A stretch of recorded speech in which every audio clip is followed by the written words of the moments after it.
Hi, everybody, and welcome to the Maria Gonçalves podcast. I'm your host, Maria Gonçalves, and today we have a special guest. We have Willa White joining us. So, welcome, Willa. Thank you for having me, Maria. I am so excited you're here. So, I'm going to share a little bit about Willa. She is a spiritual medium, internationally known for her beautiful messages from spirit loved ones. She is personally recommended as a medium by many clients and mediums, including John Holland and James Van Praagh. Willa hosts a popular weekly podcast show called Wednesdays with Willa with fantastic guests and topics about mediumship, healing, intuition, and so much more. It is now in year 8 of episodes, and she has interviewed several celebrities, mediums, authors, well-known lecturers. Tune in on her Facebook page or YouTube channel to view the shows live or the archived videos of past shows. That sounds so amazing. And she is also a registered medium at Lilydale since 2003. Willa was a highly featured medium in CNN's Mediums of Lilydale television program. Willa is an active member of the Lilydale community and lives there with her husband and children. She lectures and teaches spiritual seminars for colleges and churches, as well as teaching wonderful online classes via her website. Willa is a joyful medium and feels that her work as a spiritual medium and teacher are an important expressions of the divine. And I'm also going to have all of her links for you guys at the bottom of the show notes. And it just so you guys know, her website is willawhite.com. You can find her on Facebook, Willa White Medium, and you can follow her on YouTube at Willa White. So welcome, welcome. Thank you so much for that introduction, Maria. I appreciate it. Oh, you're so welcome. So I am curious with your mediumship. I like to ask all my mediums this. Were you always a medium, or did that just kind of happen when you were older? So if you could share the beginning of your mediumship experiences. So I saw spirit from a very, very young age. Um, I remember connecting with spirit, especially during moments when I was getting ready to fall asleep or when I was waking up. And I even developed my own meditation to do that when I was only 6. So it's wonderful because I was born into what I consider a spiritual garden. My parents, my mother and my father, have both been instrumental in my mediumship development journey. And through their own spiritual unfoldment, I was able to have access to all kinds of stories of their own spiritual experiences, the extended family of healers and mediums. And my mother is also a professional medium and a spirit artist, and what she does is very, very special. So I always had an opportunity to be able to share my dreams with them, my aspirations, my understandings. And they both studied extensively in their own spiritual unfoldment and healing and mediumship. So what an amazing resource for me to lean back on through the years as I was developing. It was never something that they forced. It was only what they fostered. And even though I could connect with spirit, it's not like they would tell the neighbors or friends, look what Willa can do. That wasn't something that was touted because I was very sensitive as a child, and I really didn't like talking to people outside of my own family. Entering school, um, I was so excited. I loved that idea of getting on the yellow school bus and learning and having all of those access points of illumination. And when I entered school, I already knew how to read, but soon, when I was in the classroom, I realized that it was very much authority driven. And I was the kind of child that if another one student asked me to help them, I would, and I'd get in trouble for doing their schoolwork for them. So I quickly shut down because it was the safest thing to do. But I eventually was able to find my voice. in a public way and become more comfortable with things, especially in my later high school years. So I was really grateful that that did come along because I need to be able to talk to people, right? Yeah. So in that journey of being very sensitive, I had to learn how to buffer energy. And today I help a lot of people who are empaths, sensitives, intuitives, psychics, and mediums that don't know how to handle that energy. They can be feeling very overwhelmed. They can just feel like the whole world is yammering at them, that they don't know how to shut down their connections with spirit or the information that they're receiving about other people. And it can send us into uh, wanting to shut down or avoid people and social Yeah. situations because it just feels energetically safer. So I've been able to help a lot of folks in that category. And when I was growing up, my mother regularly had mediumship circles, meditation circles at her house, at friends' houses, and we would go. And as children, we would just kind of enter in if we needed our mom for a bit. We could sit with next to her on our lap, and then we could dash out again.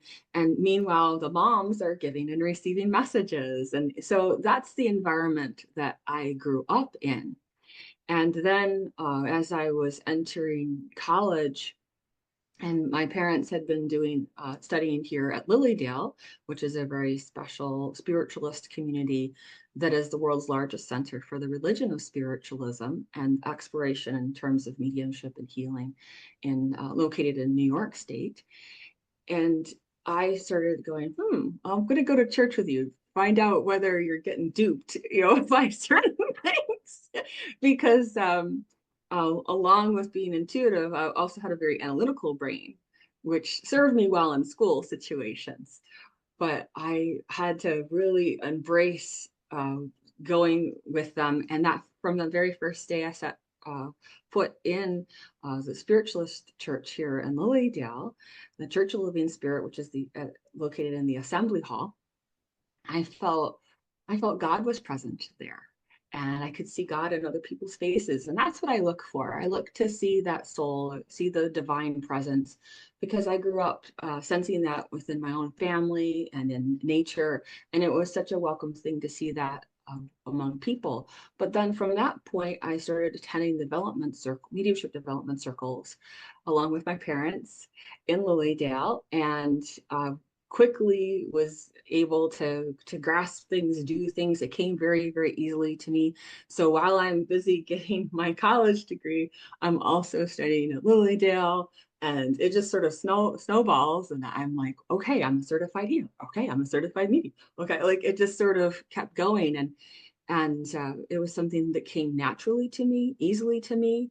And I really enjoyed helping people. So it wasn't long, in very serious study, I was attending 2 circles a week. I was taking as many workshops and classes that I possibly could. It became such a big focus for me, as well as reading, whatever book I could get my hands on. So I was really very much in the skills practice, and I didn't have a family to take care of. I didn't have a job at that point other than to Yeah. really study. So I was able to really throw myself into this and have quick success because of my family that I grew up in, my own desire to explore those aspects of my soul and those gifts. And through that combination of always living so close to Lilydale, I had the benefit of all of those resources. So then fast forward, I became a full-time medium, and then I just said, okay, I'm going to become registered medium. And I've been registered since 2003, and time has gone by so fast. And it's a great joy for me to help clients connect with their loved ones in spirit, to really feel that they are with us again, and to bring forward that essence of spirit. And I really enjoy watching my students grow as well, as they bring that compassionate side to their own mediumship, because it's not a dry experience the way I know spirit. It's a sacred joy, and there is comfort, and there could be tears, but there's also laughter too. There's such a great balance to what we can bring to this work of mediumship and help to heal other people. So that's my big part of my journey. That's yes, that is a big part of your journey. You know what is interesting because you said it's such a sacred journey. And before we got on, uh, I was just getting ready for our interview and I kept feeling that. And I was like, why do I feel like mediumship's so sacred? This is so weird to be feeling this before I interview somebody.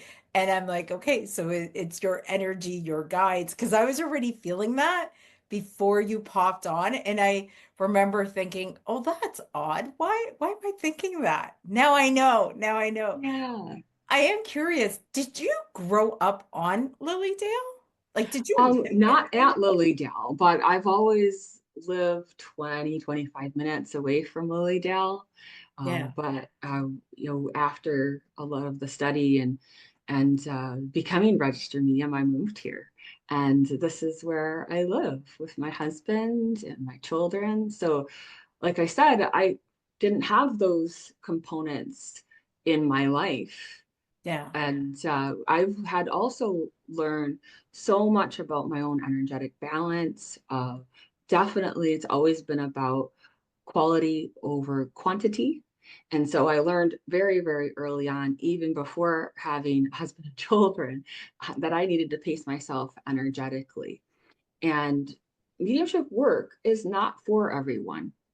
It can be very demanding, mentally, emotionally, physically. Every part of you is utilized in this process.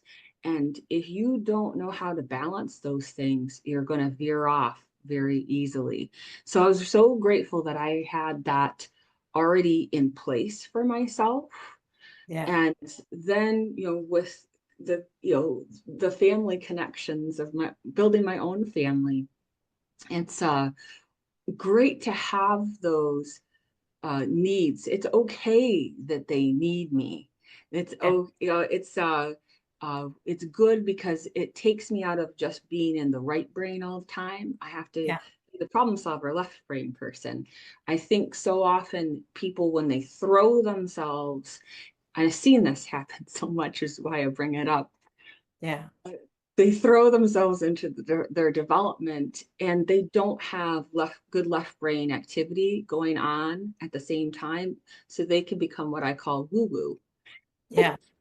They go so far into the one side of things that it's really hard for them to engage in real world ways with real world problems, Yeah. without feeling very jangled, without feeling very triggered about things. So I really encourage people to be of even mind, to seek that out as they're developing their mediumship. Yeah. So I do tell people, because they're like, oh, I feel so, I'm getting all this stuff. I'm trying to help these people. But you can tell they're at the end of their rope energetically. Yes. They're Yes. trying to be too special, as it were, and they have not figured out how to say no when it's important to Yeah. say no and set healthy boundaries for themselves.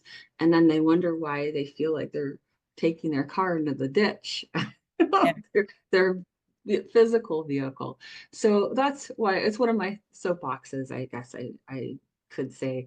Um, I really want people to be healthy as mediums, and to be sustainable, and to be consistent, Yeah. because those are some main components of being a good and healthy medium.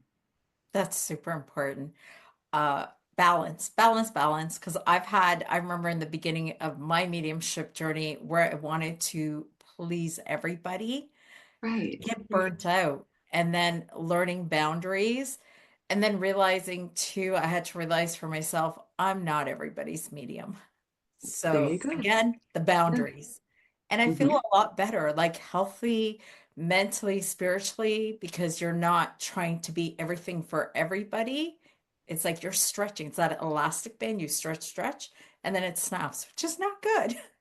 It's not good. And so a lot of beginners have trouble navigating that territory. And it does come down to make sure that however much spiritual work you're putting into this, that you're taking in more spiritual food Yeah. than the energy you give out. So Yeah. that's a good rule to live by, so that you are, taking walks in nature, reading books, really feeling the words of a devotional vibrate through your very being and help to clear and purify spaces so that you're not cluttered by your own issues or the issues of other people, so that you can be a clean slate for the next person that you're working with, for the next thing in your own life, so that you can bring 100% to whatever you're doing.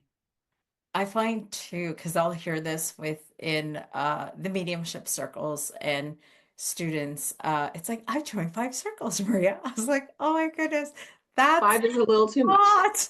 Every day I'm in a circle. I'm like, that's a lot. Maybe just one, maybe Yeah, two, maybe one, five. two at the most, Yeah. I would say, because it's um it's good to have a development circle. It's one of the best ways to develop as a medium.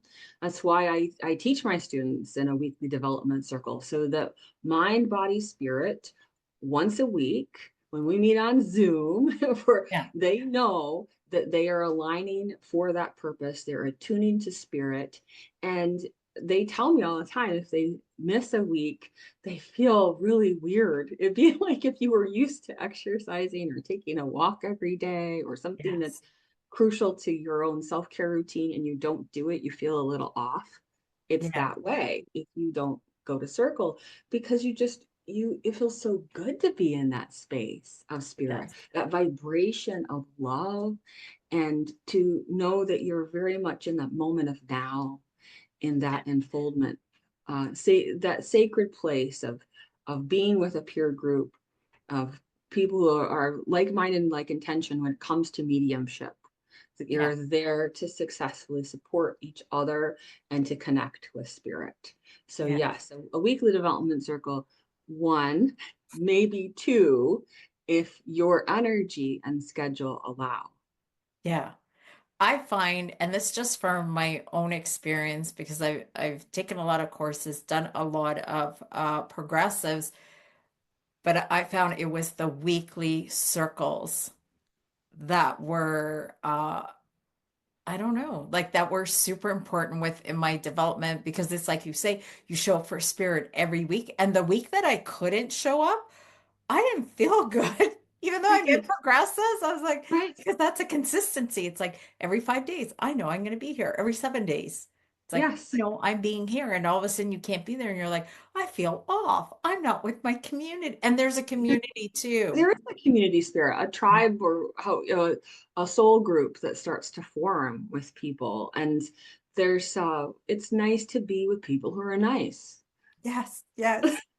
So I am super curious because you had mentioned you had gone off to college. I'm just curious, what's your background? Like, what did you study? So my father, I'm just going to have to take it back to that. He's a retired college English professor. Okay. So I did kind of follow in his footsteps when it comes to English. So while I was studying mediumship, I was studying journalism, I was writing papers and essays and heavy duty research that was so left brained all the time, like Yeah. running on fumes mentally.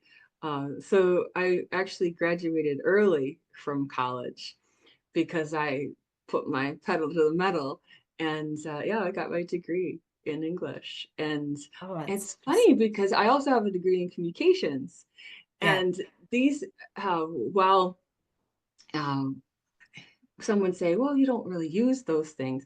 I use the things I learned in my communications degree all the time when it comes to the work that I do Yeah. as a medium as well. It's nice to have that as a background. And then writing lectures and feeling interested in researching topics and exploring podcast episode interviews with other Yeah. people. It really helps to be well read and to have that ability to explore things and um, have an interchange of ideas. So I'm really grateful that I have that background. Yeah. I'm always like mine. I was an early childhood education teacher, so preschool. Ah, I get yeah, very animated with things. I get very sure. excited. So I'm always curious what people's backgrounds are. But Well, the love of literature has helped yeah, me so much when it comes to character, yeah, understanding character development, the arc of a person's life. It yeah, it helps me to bring through the essence of spirit because I'm very aware of who they are, not just on an archetypal level, but on a particular to them level. As you know how when you read a book and you yeah, become so immersed in that character's life and how they see things. And I love that I've been able to access that so readily yeah, to bring through beautiful evidence, but also to have that communication where people say, you know what, you sound just like them. That's exactly how they would talk. And so for me, they're kind of like characters in a book that I get to know, or yeah, maybe in a movie, and that I have to get to know them within a couple of seconds. But it's helped me in my understanding of people because yeah. of all the books I've read, all the analysis I've had to do of Wow. people in that regard. So I yeah, love I do. that.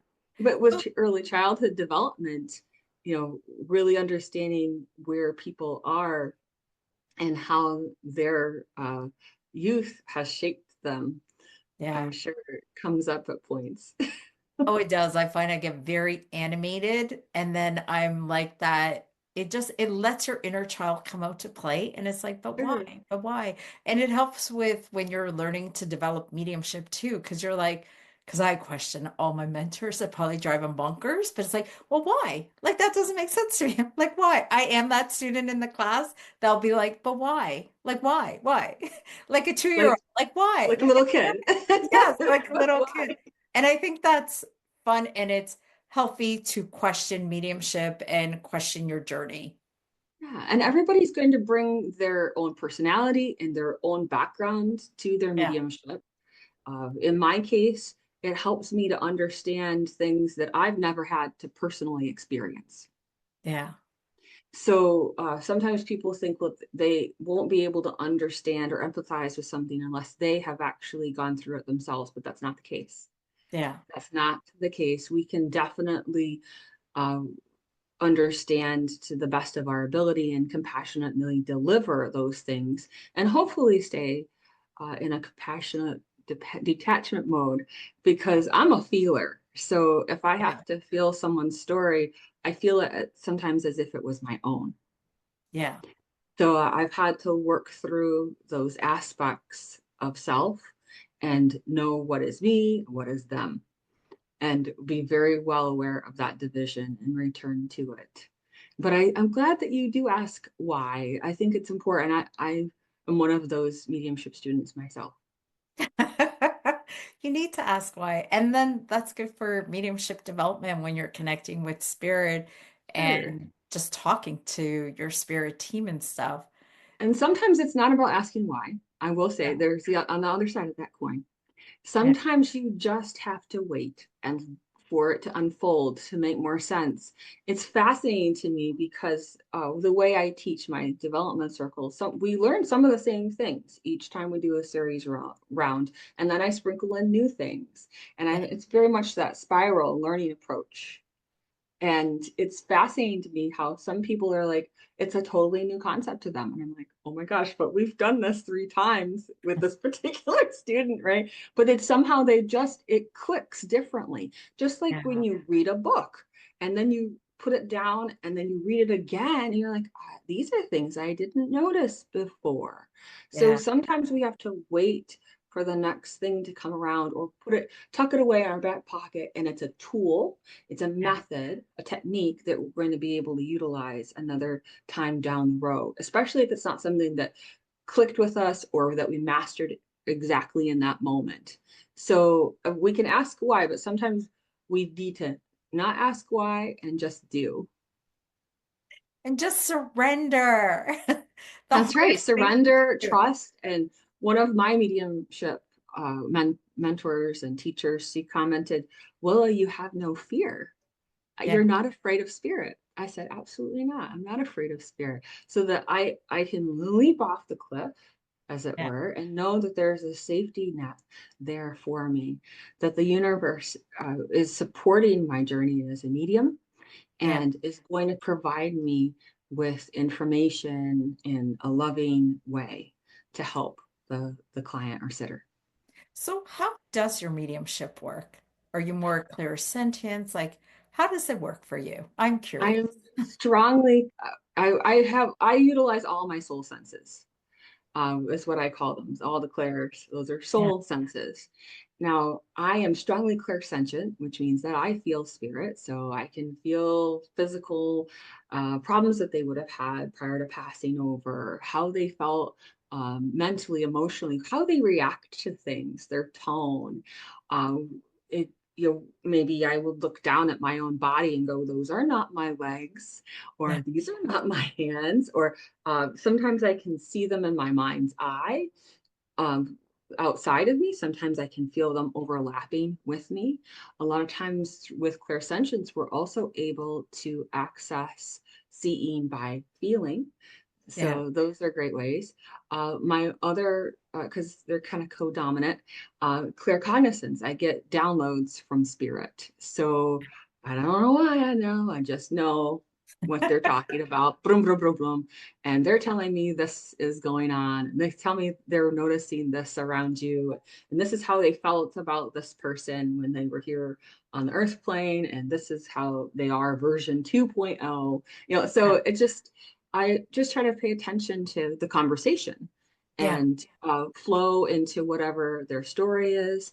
And it's an organic conversation that unfolds uh, between me and the sitter and spirit. So it's an adventure. I never know how it's all going to happen, but I just allow, for the most part, spirit's allowed to steer all of that.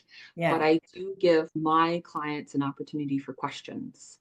If they yeah, have something specific they want to focus in on, I think that's really important because sometimes they have things that they really need to ask a particular loved one in spirit, a conversation that they need to have closure about, or just to know that they're around in particular ways. And there could be forgiveness issues that need yeah, to be clarified and gain freedom from. And so there is a spiritual counseling component to work as a medium. But as I said, I focus on the essence of that spirit yeah, communicator, and that comes through most strongly in the clairsentience and the claircognizance. I do smell, I taste, I yeah, hear. It just depends on how that particular spirit communicator wants to work. So I try yeah. to be uh, aware of the ways they come forward to me. And uh, usually, and probably goes back to that early childhood development that you understand so well. But I've noticed that people will communicate in the learning style that is best for them. Yeah, So if they are people that are good at visual things, they will share on a visual level. If they are tactile, they're yeah, going to get tactile with me. It's yeah, just how that works. If they're auditory learners, they're more likely to give me information in those particular ways. So I try to pay attention because that's a big indicator of how the conversation needs to be received. yeah, And then I can convey that to the sitter and perhaps help them to know how to relate with their person and spirit as well, yeah. because their learning styles, communication and conversation styles don't always match up. So true, so true. So I am curious because you started your podcast Wednesdays with Willa 8 years ago. What inspired you to start that? So there are actually some folks at Lily Dell that approached me, and they said, Willa, will you do a podcast? And I said, no, absolutely not. I don't like being filmed. Oh, I hate it. I Yes. love having conversations with people. I love having spiritual discussions. They wanted me to do on-air readings. And I don't like voyeurism. Yeah. To me, I really feel that about the people who are present. So if it's a private reading, it's a private reading, and the way spirit would talk to them is not the way it would necessarily talk around other people. And that we need to honor those kinds of relationships. Yeah. I've seen too much over the years of, let's say, different sisters come for readings after one after the other, and the mom or the dad can manifest quite differently around different children. It Yes. Yes. happens. So anyway, that is a component, but also in public mediumship, I also don't necessarily agree with things being filmed because, again, you weren't part of the audience, the congregation, the connection of energy, the group energy that helps to bring that about. It's all well and good to analyze it Yeah. the dust later, but that's not what the true experience was from time. So I didn't want to do that. I said, well, other people can do that. I want to have guests on my show. I want to have topics that we discuss, and I want this to be something that I will only do as long as it's fun. Yeah. So I had parameters for me to be able to do this. Um, and I have had so much fun doing it. I have become much more comfortable in my own skin to Yeah. put myself out there in that capacity. But it's been a great joy to get to know people and to interview them and get their particular insights about mediumship, healing, faith, spiritualism. I've done a lot of with in terms of spiritualist history.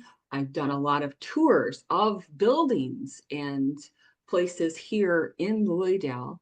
Yeah. And I like doing those kinds of things. That they're usually feel good pieces, but also someday when Yeah. I'm not doing this show, and maybe when I'm dead and gone or whatever, there'll be archives of what mediumship used to be, and they'll be able to access all of that learning.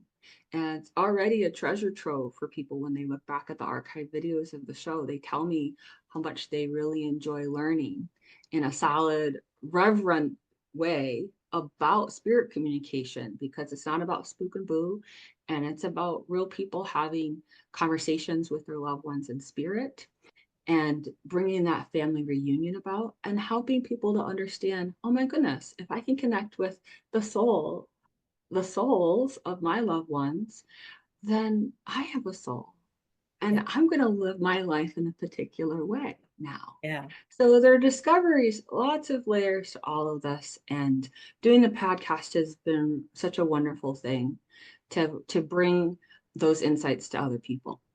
Have you always done your podcast live? No, no. Actually, sometimes have pre-recorded things because it's just better for the particular person's schedule. And when I first started out, I only had people who were coming in person to my home, and that's how I learned to do that. Then, of course, over the years, COVID happened, and oh, Yeah. we gotta switch to Zoom and all of those great things. So yeah, it's sometimes the episodes are live and some have been pre-recorded but air as if they're live Oh, because wow. of those technologies. Yeah. So then, has it always been video? Yes. Yes, it's always been Or video brave?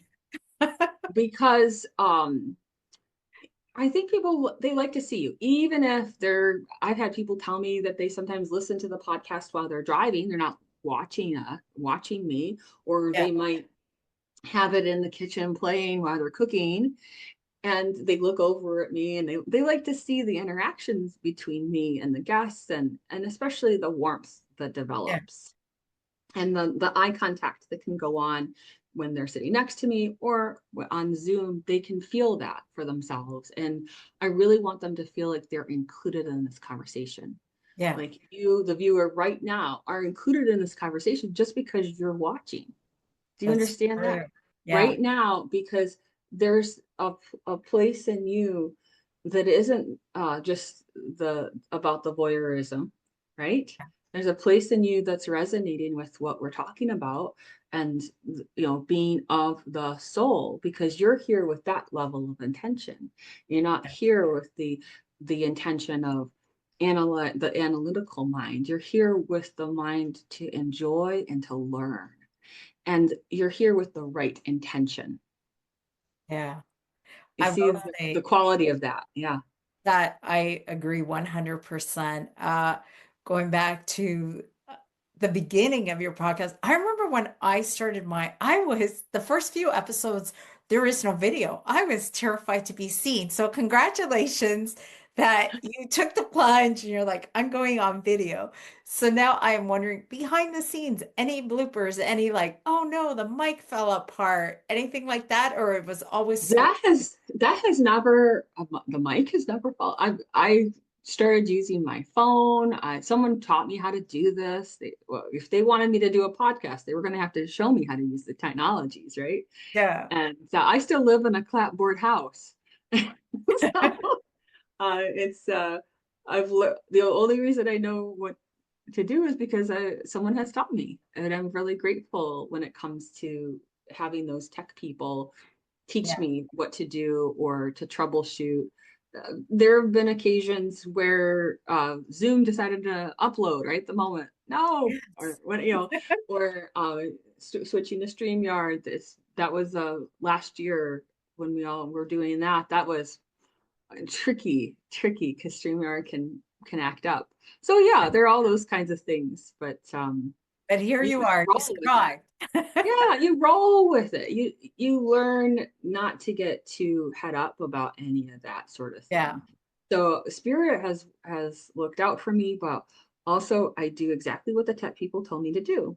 And that, I love it. 99.99% of the time works. So have you had a lot of problems with your I've show? had like the internet crash in the middle of a snowstorm and I'm Oh gosh. watching and I'm like, you're not even on the screen, but I can hear their voice.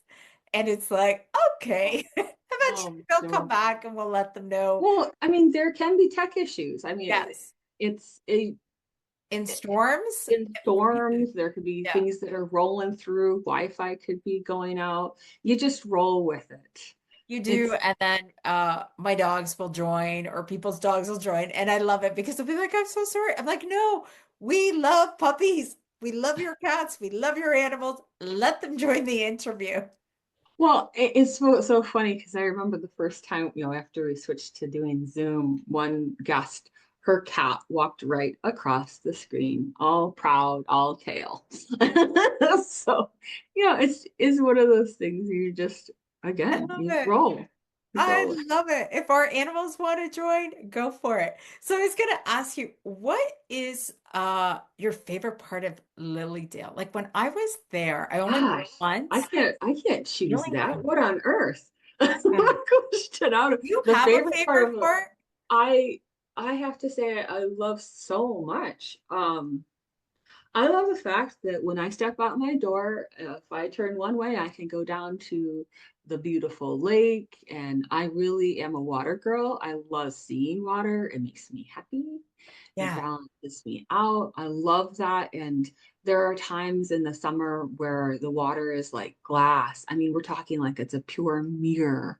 And I'm able to maybe get out in the kayak and I can feel the joy of just being in that moment and the water dripping off of the kayak paddle and just doing this little circle ripple out, and you just feel blissed out. But then the other direction, if I turn out the door to the woods, and I can go and be among the great ones, the ancient ones. We have an old growth forest here in Lilydale. So some of the species are 200-300 years old. We've had people come in, foresters say, my goodness, you have some of the oldest species of trees in this Wow. whole region. So it's very special. And the old growth forest is not to be timbered, anything like that. So it's a very protected space. And Yeah. so we have our occasions of nature and being in among the green when summer comes. It's full on beautiful green Yeah. with the trees that happen. But I love all the seasons that are here. And then being in a community where mediumship and healing are supported is really beautiful. And summer is the time to visit Lily Dale. It's a 10-week summer season that usually runs from the end of June until well, you're in Canada, but until the United States Labor Day, which can fluctuate. This year, it'll be August 31st. So it's the Sunday before Labor Day that we close season. And that's when restaurants are open, public buildings are having workshops and classes. There are message services that happen daily, healing services that happen daily. Um, so many things to learn and grow and be, but also a restful, peaceful place that we know to be Lilydale. Yeah. So it's great to have this as a resource during the off season in the thick of winter. Like at one point we had 6 feet of snow, and we also had then ice storms. So like you do not come unless you have four-wheel drive and brave heart. So I'm just telling people, well, Lily, they come from other places on the planet and they don't have a clue of what we have to deal with, because most of the streets here in Lilydale, because this was started back in Victorian times, are very narrow. There's nowhere to put the snow. Yeah. So it becomes very, very difficult to maintain sometimes in winter. So your best bet to visit Lilydale is during the summer season. Spring and fall can be nice. It just depends. But we mainly get winter here. Is when you I know being agree. in Canada, In you Canada, mainly it's mostly winter. It's two seasons. your main season is winter It and is mud, winter. and then summer, and then mud, and then snow Yes. again. Yes. So Lots of mud. Yes. but Lilydale's, well, you've been to Lilydale and you you've been able to have some of the taste of it. What was your favorite? The Healing Temple. Yeah, it's I didn't beautiful want to leave. energy. I could be in there all day with the healing. It's so magical. I know you guys have workshops that people Yes, can sign up for because we had signed up for a workshop. It is, if you haven't gone there, I feel like it's one of those things on my bucket list. Should be on your bucket it list. should be on your bucket list as a Yes. medium. And you could go to lilydaleassembly.org Yeah. org so that you can see the whole listing of summer events. We do have some preseason events that happen as well.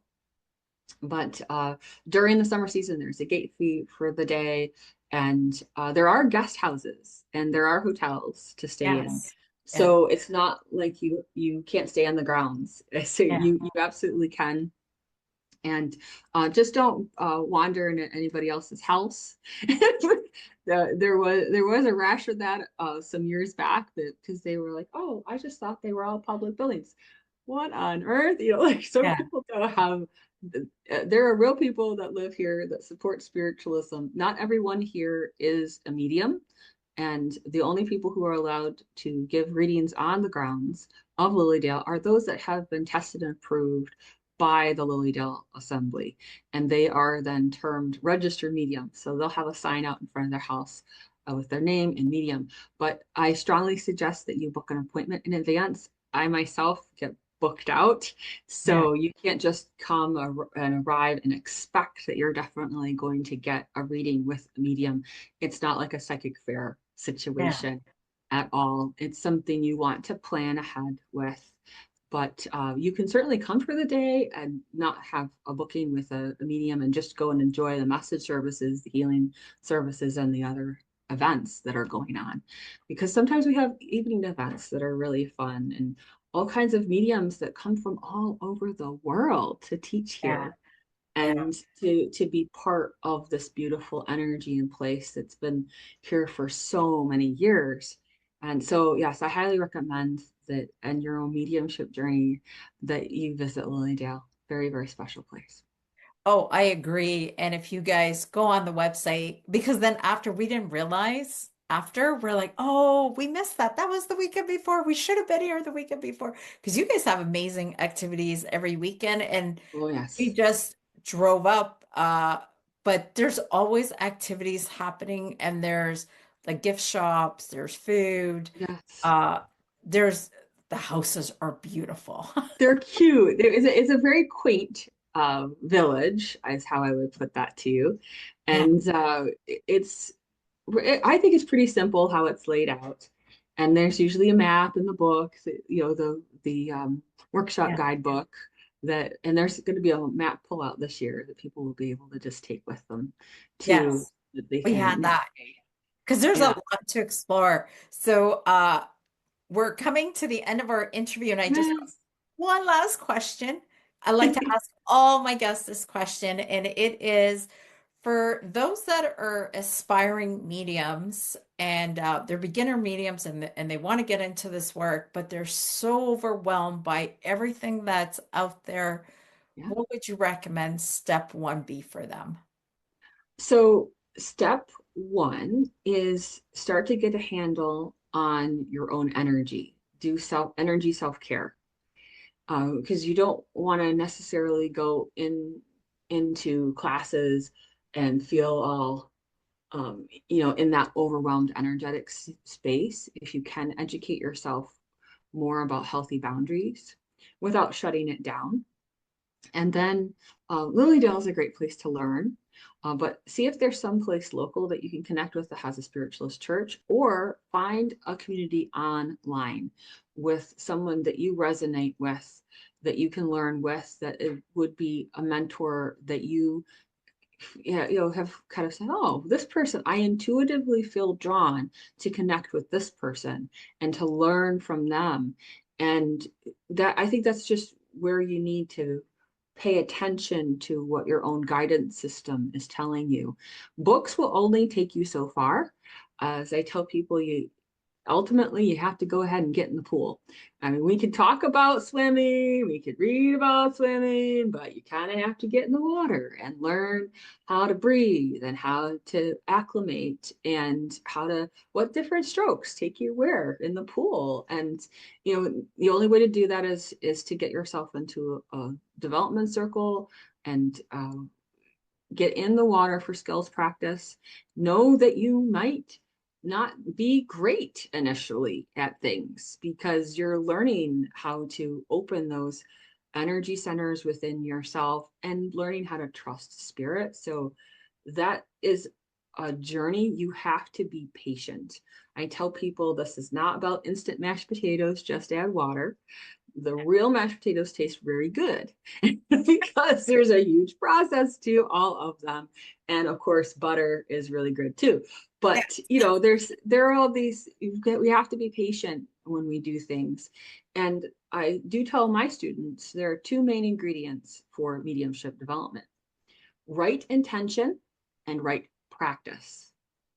If you go into this thinking that you want to make a lot of money, or you have this sense of I'm going to just prove all this wrong, like whatever mindset that is, that's not going to be productive.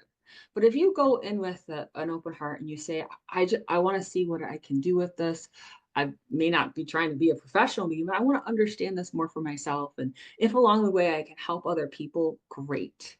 And then the the recognition that as you are on your path, that you are a soul and that you have this illumination that can come to you from the divine, and that you can be a beautiful channel of light. It will help you to be more mindful and calm in your own energy and interact with others. But then right practice is getting yourself into a weekly development circle. Know that you are playing the long game, not the short game, when it comes to your mediumship development. And then as you progress, then you could say, oh, well, this class sounds really interesting. I want to figure out about that facet. And what could ultimately happen is that you start to recognize your own proclivities. Like, what are you naturally good at? So some people are going to be excellent automatic writers. Some people really love the idea of trance. Other people wouldn't touch either one of those with a 10-foot pole, and they just want to do mental mediumship. And, so everybody has to find how their particular soul senses are working with them. Know that that can also shift over time, Mhm. and that you develop a strong relationship with your spiritual support team that's going to help you in your mediumship development, in your spiritual unfoldment. And so all of those are components. So as long as you go in with it going, I'm just going to see what happens. I'm going to stay in the sacred mindset. You will do well. Yeah. And you be in that calm place of exploration and joy. I tell my students all the time, this is about being playful, Yes. accessing that side of yourself, the imaginative space, and the that intuition and imagination, they live in the same house. And intuition will use imagination to provide you with information.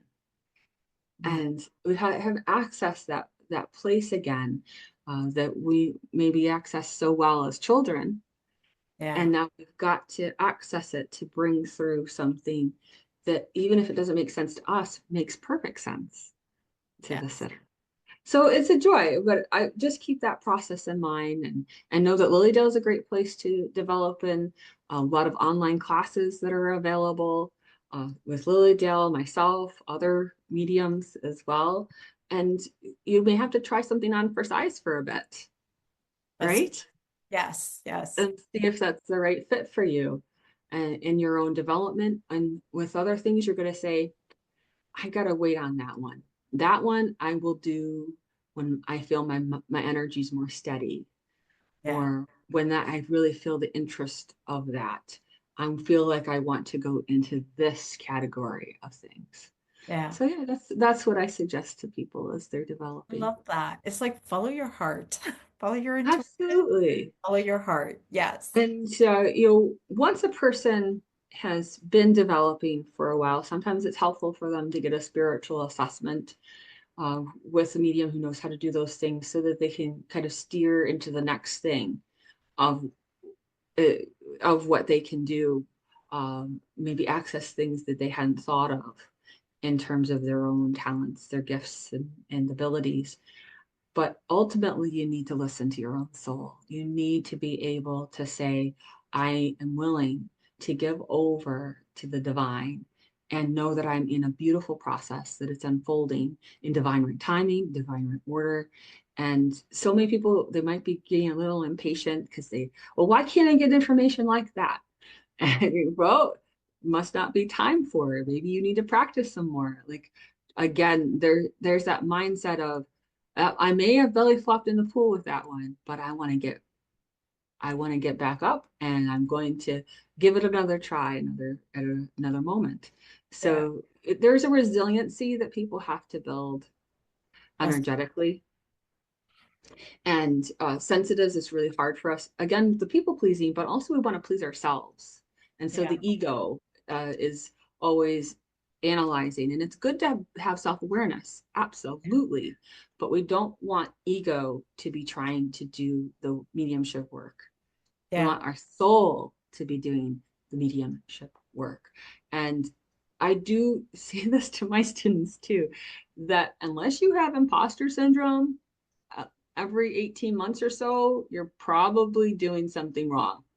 Yeah. You know what I'm trying to say? We want to keep you honest, true, not uncertain per se, but like that. Stay ethical, stay mindful that you're learning and growing, and that if you have a belly flop in the pool moment, Yeah. take note and learn to the best of your ability, again with resilience and trust in spirit. I love that. And on that note, I want to say thank you so much for spending this time with us. I'm going to have all of Willa's contact information down below, so don't forget to reach out to her. Take a day trip out to Lilydale. Maybe you meet her while she's out walking. You never know. You never know who you meet. I met Lisa Williams. She was out walking her dogs one day. We were lost. So you Yeah. just don't know. You may meet Willa or book an appointment to ensure you do meet Willa. So thank you so Yeah. much, everybody. And thank you for being with us. Okay. Goodbye, everybody. Bye. Thank you, Maria.